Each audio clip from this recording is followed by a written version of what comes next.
जिले की सबसे बड़ी अधिकारी डीएम नेहा शर्मा एक सुबह सादे कपड़ों में बिना किसी सरकारी रौब के सब्जी खरीदने बाजार पहुंची। उनके चेहरे पर सादगी थी, चाल में आत्मविश्वास, लेकिन किसी को अंदाजा तक नहीं था कि ये महिला इस जिले की डीएम है।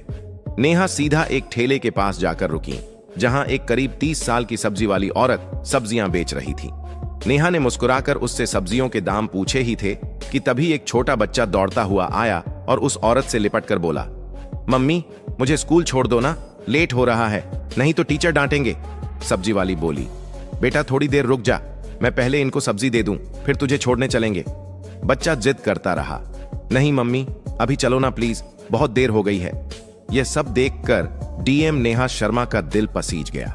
वो मुस्कुराकर बोली, आप बच्चे को स्कूल छोड़ आइए, मैं आपकी दुकान संभालती हूं। सब्जी वाली थोड़ी हिचकिचाई, पर नेहा के भरोसे भरे लहजे ने उसे हिम्मत दी। उसने कहा, ठीक है बहन, मैं जल्दी लौट आऊंगी। और फिर वो अपने बेटे को लेकर स्कूल की ओर निकल गई। इधर नेहा ठेले पर खड़ी थी, चारों ओर के माहौल को गौर से देख रही थी। तभी एक मोटरसाइकिल ठेले के पास आकर रुकी। उस पर बैठा इंस्पेक्टर आदित्य वर्मा था। उसने उतरते ही थोड़ा तंज में कहा, तू कब से यहां सब्जियां बेचने लगी? यहां तो एक औरत हुआ करती थी, वो कहां गई? नेहा कुछ कहती, उससे पहले ही वह सब्जी वाली औरत वापस लौट आई। इंस्पेक्टर को देखकर उसके चेहरे पर घबराहट छा गई। झुककर बोली, क्या चाहिए आपको इंस्पेक्टर साहब? जो मन हो ले लीजिए। इंस्पेक्टर ने बेजा हुक्म दिया, आधा किलो टमाटर दे, 1 किलो भिंडी और आधा किलो परवल भी देना। औरत ने बिना कुछ कहे जल्दी जल्दी सब्जियां तौल दी। इंस्पेक्टर बिना एक भी पैसा दिए मोटरसाइकिल पर बैठा और चलता बना। यह सब देख नेहा शर्मा स्तब्ध रह गईं। कुछ पल खामोशी में बीते, फिर उन्होंने सब्जी वाली से पूछा, बहन उसने पैसे क्यों नहीं दिए? आपने उससे कुछ कहा क्यों नहीं? औरत की आंखों में मजबूरी साफ दिख रही थी। धीमे स्वर में बोली, बहन क्या कहूं, यह इंस्पेक्टर रोज ऐसे ही सब्जियां ले जाता है। जब कुछ बोलती हूं तो धमकाता है, कहता है मुझसे पैसे लेगी, अभी तेरे ठेले को उठवा दूंगा। मुझे डर लगता है, अगर ठेला चला गया तो घर कैसे चलेगा, मेरे बच्चे क्या खाएंगे, इसलिए चुपचाप दे देती हूं। यह सुनकर डीएम नेहा शर्मा के चेहरे का रंग बदल गया। अंदर तक हिल गईं वो। उन्हें यकीन नहीं हो रहा था कि कानून के रक्षक खुद कानून का मजाक उड़ा रहे हैं। उन्होंने गंभीर स्वर में कहा, बहन अब ऐसा नहीं होगा, मैं अब आपके साथ हूं। इंसाफ दिलाना मेरा फर्ज है। आप एक काम कीजिए, मेरा नंबर लीजिए। कल जब आप ठेला लगाएंगी तो आप नहीं, मैं वहां रहूंगी। आप घर पर आराम कीजिए, बाकी मैं देख लूंगी कि वो इंस्पेक्टर पैसे देता है या नहीं, और अगर नहीं देता तो मैं उसे कानून की ताकत दिखाकर ही रहूंगी। औरत की आंखों में आंसू थे, लेकिन पहली बार उसमें राहत और उम्मीद झलक रही थी। अगली सुबह नेहा शर्मा ने एक गांव की औरत का भेष बनाया।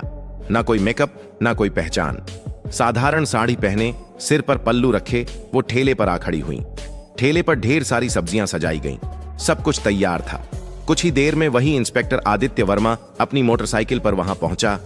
इंस्पेक्टर आदित्य वर्मा ने अपनी मोटरसाइकिल ठेले के पास लगाई और घूरते हुए बोला, क्या बात है, आज फिर तुम यहां? वैसे तुम उसकी क्या लगती हो? कल भी तुम यहीं थी और आज भी। नेहा शर्मा, जो अब भी गांव की एक आम महिला के रूप में खड़ी थीं, धीरे से बोली, मैं उसकी बहन हूं, इसलिए आज उसकी जगह ठेला संभाल रही हूं। इंस्पेक्टर ने घिनौनी मुस्कान के साथ कहा, तो तुम तो अपनी बहन से भी ज्यादा खूबसूरत निकली, बहुत प्यारी लग रही हो आज। फिर आंखों से उसे ऊपर से नीचे तक देखता रहा और बेहूदे लहजे में बोला, वैसे छोड़ो ये सब, मुझे 1 किलो टमाटर चाहिए और साथ में थोड़ा धनिया और मिर्च भी दे देना। नेहा ने बिना कोई प्रतिक्रिया दिए सब्जियां तौली और चुपचाप उसके हाथ में दे दी। जैसे ही इंस्पेक्टर सब्जियां लेकर पलटने लगा और मोटरसाइकिल स्टार्ट की, नेहा ने सख्त आवाज में कहा, रुकिए, आपने अभी तक सब्जियों के पैसे नहीं दिए, सब्जियों के पैसे दीजिए, ऐसे नहीं चलेगा। इंस्पेक्टर झुंझलाकर बोला, कौन से पैसे? मैं तो रोज फ्री में लेता हूं, अपनी बहन से पूछ लेना, वो तो कुछ नहीं कहती, और तुम ज्यादा जुबान मत चलाओ मेरे सामने। वो फिर से जाने लगा। तभी नेहा ने तेजी से कहा, आप मेरी बहन से चाहे जैसे लेते हो, लेकिन मुझसे नहीं। सब्जियों के पैसे देने होंगे, हमें भी पैसे खर्च करके ही ये सब्जी लानी पड़ती है, और अगर हम एक दिन सब्जी न बेचें तो हमारे घर का चूल्हा नहीं जलता। आप जैसे लोग फ्री में सब्जी ले जाकर हमारे पेट पर लात मारते हैं। इतना सुनना था कि इंस्पेक्टर का घमंड भड़क उठा। उसने गुस्से में आकर एक जोरदार थप्पड़ नेहा के गाल पर जड़ दिया। नेहा लड़खड़ाई, लेकिन खुद को संभाल लिया। आंखों में आंसू थे, लेकिन आत्मसम्मान अब और चुप रहने को तैयार नहीं था। नेहा ने कांपती आवाज में कहा, आपने एक महिला पर हाथ उठाकर बहुत बड़ी गलती की है, इसका अंजाम भुगतना पड़ेगा आपको। इंस्पेक्टर और भड़क गया। गुस्से में चिल्लाया, तू मुझे सिखाएगी? तेरी इतनी औकात? अभी बताता हूं। फिर उसने नेहा के बाल खींच लिए। नेहा दर्द से कराह उठी, लेकिन बाल छुड़ाकर बोली, यह सब बहुत गलत हो रहा है। मैं तुम्हारे खिलाफ रिपोर्ट करवाऊंगी। तुम्हें सब्जियों के पैसे देने ही होंगे। लेकिन इंस्पेक्टर अपनी हैसियत के नशे में डूबा हुआ था। बोला, रिपोर्ट? तेरी इतनी औकात है? तू एक सब्जी बेचने वाली और मैं इस थाने का इंस्पेक्टर। मैं तुझे यहीं खड़े खड़े खरीद सकता हूं। ज्यादा जुबान चलाई तो उल्टा तुझे ही जेल में डाल दूंगा। इतना कहकर वो मोटरसाइकिल स्टार्ट कर वहां से चला गया। नेहा गुस्से से कांप रही थीं, लेकिन अब भी उन्होंने खुद को संयमित रखा। वो जानना चाहती थीं कि ये इंस्पेक्टर कितनी हद तक गिर सकता है।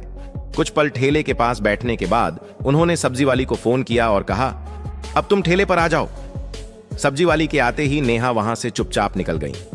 घर जाकर उन्होंने अपने साधारण कपड़े बदले और पीले रंग का सलवार सूट पहनकर एक सामान्य महिला की तरह बिना किसी पहचान के थाने पहुंची। थाने में पहुंचते ही उन्होंने देखा कि इंस्पेक्टर आदित्य वर्मा वहां मौजूद नहीं था। एक हवलदार डेस्क पर बैठा था। नेहा ने सीधा उससे पूछा, मुझे रिपोर्ट दर्ज करानी है। इंस्पेक्टर आदित्य वर्मा कहां हैं? और एसएचओ साहब से मिलना है। हवलदार ने जवाब दिया, इंस्पेक्टर साहब कुछ काम से घर गए हैं और एसएचओ साहब भी फील्ड विजिट पर बाहर गए हैं। आप चाहें तो कुछ देर बैठ जाइए। नेहा की आंखों में अब इंसाफ की आग थी और ये आग अब रुकने वाली नहीं थी। थाने में कुछ ही पल बीते थे कि अचानक दरवाजा खुला और भीतर एसएचओ रतिक राणा ने प्रवेश किया। भारी कदमों के साथ अंदर आते ही उसकी नजर पीले रंग का सलवार सूट पहने उस साधारण सी दिखने वाली लड़की पर पड़ी, जो और कोई नहीं बल्कि डीएम नेहा शर्मा थीं। रतिक राणा ने कड़क आवाज में पूछा, तुम कौन हो और यहां क्यों आई हो? नेहा ने शांत स्वर में कहा, मुझे रिपोर्ट दर्ज करवानी है। यह सुनकर रतिक राणा व्यंग्य में मुस्कुराया और बोला, रिपोर्ट करवानी है तो पहले कुछ खर्चा पानी लाया है? यहां रिपोर्ट दर्ज कराने के लिए 10 से 20 हजार लगते हैं। लाई हो तो निकालो फटाफट, फिर लिखवाता हूं तुम्हारी रिपोर्ट। यह सुनते ही नेहा शर्मा का चेहरा सख्त हो गया। उन्होंने गंभीर स्वर में कहा, किस बात का पैसा? रिपोर्ट दर्ज करवाने के लिए कोई शुल्क नहीं लगता। आप रिश्वत क्यों मांग रहे हैं? रतिक राणा हंसते हुए बोला, तुम्हें किसने कहा कि मुफ्त में रिपोर्ट होती है? यहां जो भी आता है अपनी मर्जी से पैसे देता है और अगर नहीं देगा तो उसकी रिपोर्ट नहीं लिखी जाएगी। अब तुम्हारी मर्जी है। नेहा ने गहरी सांस ली, फिर बोली, ठीक है, लीजिए 10,000 रुपए, अब रिपोर्ट लिखिए। पैसे लेते ही आर्तिक राणा ने पूछा, बताओ किसके खिलाफ रिपोर्ट है? नेहा ने गंभीर होकर कहा, इंस्पेक्टर आदित्य वर्मा के खिलाफ। उन्होंने एक सब्जी बेचने वाली औरत से बदतमीजी की। रोज उसके ठेले से बिना पैसे के सब्जियां उठाते हैं और जब मैंने विरोध किया तो मुझ पर हाथ उठाया। मैं इस पर सख्त कानूनी कार्रवाई चाहती हूं। रतिक राणा का चेहरा स्याह पड़ गया। घबराहट उसके चेहरे पर साफ दिख रही थी। उसने हकलाते हुए कहा, वो तो हमारे थाने के सीनियर इंस्पेक्टर हैं और वैसे भी अगर कोई फ्री में सामान दे दे तो इसमें क्या गलत है? हम पुलिस वाले हैं, थोड़ा बहुत चलता है। नेहा अब सब समझ चुकी थी। यह सिस्टम अंदर से सड़ चुका था। ये केवल वर्दी नहीं, गरीबों की मजबूरी का सौदा कर रहे थे। उन्होंने कुछ नहीं कहा, बस चुपचाप थाने से निकल गईं। लेकिन उनकी आंखों में अब एक आग जल चुकी थी। अगले दिन सुबह डीएम नेहा शर्मा वर्दी पहनकर गाड़ी से सीधे उसी थाने में पहुंची। साथ में उनके सरकारी गार्ड्स भी थे। थाने के गेट पर वर्दी में उन्हें देखकर सारा स्टाफ हक्का बक्का रह गया। अंदर घुसते ही इंस्पेक्टर आदित्य वर्मा और एसएचओ रतिक राणा दोनों मौजूद थे। दोनों के चेहरे पर हवाइयां उड़ गईं जब उन्होंने सामने उसी लड़की को देखा जिसे उन्होंने अपमानित किया था। लेकिन आज वो आम औरत नहीं थी, बल्कि जिले की डीएम थी। घबराए हुए दोनों एक साथ बोले, आप कौन हैं और ये वर्दी क्यों पहनी है? नेहा की आंखें अब एक अधिकारी की गरिमा से चमक रही थीं। उन्होंने गंभीर स्वर में कहा, वर्दी नहीं दिख रही? मैं हूं इस जिले की डीएम नेहा शर्मा और मैं अब सब जान चुकी हूं कि इस थाने में किस तरह गरीबों को धमकाया जाता है, उनसे पैसे ऐंठे जाते हैं और कानून के नाम पर अत्याचार किया जाता है। दोनों के पांव तले जमीन खिसक गई। घबराहट में उनकी आवाज कांपने लगी। मैडम, ये क्या कह रही हैं आप? अगर आप वाकई डीएम हैं तो हमें कोई आईडी दिखाइए। नेहा ने बिना एक शब्द कहे अपने बैग से सरकारी पहचान पत्र निकाला और आर्तिक राणा के सामने रख दिया। आईडी देखकर रतिक राणा के हाथ कांपने लगे। उसके चेहरे से सारा रंग उड़ गया। तुरंत हाथ जोड़ते हुए नीचे झुक गया। माफ कर दीजिए मैडम, मुझे नहीं पता था कि आप डीएम मैडम हैं। मुझसे बहुत बड़ी गलती हो गई। पीछे खड़ा इंस्पेक्टर आदित्य वर्मा भी अब तक घबराया हुआ था। वह भी हाथ जोड़कर बोला, मैडम जी माफ कर दीजिए, जो हुआ गलती में हुआ, आगे से कभी नहीं होगा। दोनों अधिकारी अब शर्मिंदगी में सिर झुकाए खड़े थे। लेकिन डीएम नेहा शर्मा की आवाज में अब कोई नरमी नहीं थी। उन्होंने कठोर स्वर में कहा, आज से तुम दोनों सस्पेंड हो। वर्दी पहनकर तुमने क्या किया है उसका हिसाब अब कानून करेगा। इस जिले में अब गरीबों का अपमान नहीं होगा, ना ही वर्दी की आड़ में लूटपाट। फिर उन्होंने पीछे खड़े स्टाफ को निर्देश दिया, इन दोनों को तत्काल प्रभाव से निलंबित किया जाए और इनके खिलाफ विभागीय जांच शुरू हो। पूरा थाना अब खामोश था। डीएम नेहा शर्मा ने एक बार फिर साबित कर दिया था कि वर्दी सिर्फ ताकत नहीं, जिम्मेदारी का प्रतीक होती है। डीएम नेहा शर्मा ने कड़े स्वर में दोनों अफसरों की ओर देखा और बोली, तुम दोनों माफी के लायक नहीं हो। आज जो तुमने किया है वो एक अधिकारी नहीं, एक अपराधी करता है। अगर मैं तुम्हें माफ कर दूंगी तो तुम फिर वही हरकतें करोगे, फिर किसी गरीब को कुचलोगे, फिर किसी मासूम की आवाज दबाओगे। इतना कहकर वो आगे बढ़ने लगी, लेकिन तभी इंस्पेक्टर आदित्य वर्मा और एसएचओ रतिक राणा दोनों उनके पैरों में गिर गए। आंखों में पश्चाताप और चेहरे पर शर्म साफ झलक रही थी। मैडम, आप बिल्कुल सही कह रही हैं, हम वाकई माफी के लायक नहीं, रतिक राणा बोला। लेकिन एक आखिरी मौका दीजिए, हम सच में बदल जाएंगे। आज के बाद किसी गरीब को नहीं सताएंगे, किसी से फालतू पैसे नहीं लेंगे और हर फरियादी की इज्जत करेंगे। आदित्य वर्मा ने भी सिर झुकाकर कहा, हमें माफ कर दीजिए मैडम, वादा करते हैं कि दोबारा ऐसी गलती नहीं होगी, और अगर हो भी गई तो आप हमें सस्पेंड नहीं, सीधे जेल भेज देना। नेहा शर्मा कुछ देर चुप रहीं। उनकी आंखें दोनों की नम आंखों और डरे हुए चेहरे पर टिक गईं।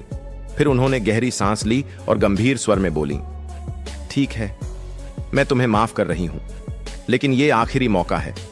अगली बार अगर किसी भी गरीब की आवाज मुझ तक पहुंची, अगर फिर किसी ने कहा कि थाने में अन्याय हुआ है, तो मैं तुम दोनों को सिर्फ सस्पेंड नहीं, सलाखों के पीछे डालूंगी, और इस बार कोई माफी नहीं होगी। दोनों अफसरों ने सिर झुका लिया। उनका आत्मसम्मान चूर चूर हो चुका था, लेकिन अब उनमें सुधार की एक सच्ची झलक थी। नेहा शर्मा ने थाने से बाहर निकलते वक्त एक नजर पूरे स्टाफ पर डाली और बोली, पुलिस की वर्दी डराने के लिए नहीं, भरोसा देने के लिए होती है। इस वर्दी की इज्जत तभी होगी जब इसे पहनने वाले खुद इज्जत देना सीखेंगे। डीएम के जाते ही पूरे थाने में सन्नाटा छा गया। सबके चेहरों पर शर्म और सोच की लकीरें थीं। उस दिन के बाद पूरा थाना जैसे बदल गया। अब न कोई रिश्वत लेता था, न किसी गरीब की आवाज दबाई जाती थी। हर फरियादी की बात सुनी जाती, रिपोर्ट बिना पैसों के दर्ज होती और सड़क से बाजार तक हर जगह पुलिस लोगों की मदद करती नजर आने लगी। सब्जी वाली औरत भी अपने ठेले पर मुस्कान के साथ बैठती थी, क्योंकि अब उसे किसी का डर नहीं था। ये कहानी हमें सिखाती है कि हिम्मत और ईमानदारी से बड़ी कोई ताकत नहीं होती। अगर किसी पद पर बैठा व्यक्ति अन्याय करता है तो उसकी वर्दी नहीं, उसके कर्म बोलते हैं। और जब सच बोलने वाला उठ खड़ा होता है तो पूरा सिस्टम बदल सकता है। अगर आपको यह वीडियो पसंद आया हो तो एक लाइक जरूर करें, गरीबों की आवाज को और लोगों तक पहुंचाने के लिए शेयर करें, और ऐसी ही कहानियों के लिए हमारे चैनल मशकूर वॉइस को सब्सक्राइब करना न भूलें। धन्यवाद।